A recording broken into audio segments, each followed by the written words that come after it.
গত একদিনে ওড়িশায় অন্তত ৩২ জন বাঙালি পরিযায়ী শ্রমিকের উপর ভয়াবহ হামলার অভিযোগ উঠেছে।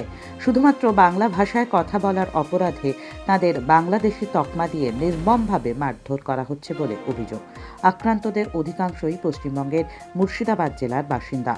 ভগবানগোলা, লালগোলা, ডোমকল, জলঙ্গি এই সমস্ত এলাকা থেকে প্রতি বছর হাজার হাজার শ্রমিক কাজের খোঁজে ওড়িশায় যান। কেউ রাজমিস্ত্রি, কেউ কারখানা শ্রমিক, কেউ বা আবার ফেরিওয়ালা।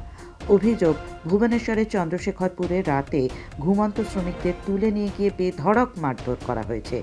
এমনকি নৃশংস নির্যাতনের কথাও সামনে এসেছে। শুধু কাজের জায়গা নয়, ট্রেন ধরতে গিয়ে স্টেশনেও আক্রান্ত হচ্ছেন তাঁরা।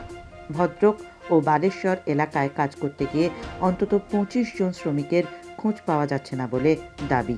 আতঙ্কে বহু শ্রমিক স্টেশনে আত্মগোপন করে রয়েছেন।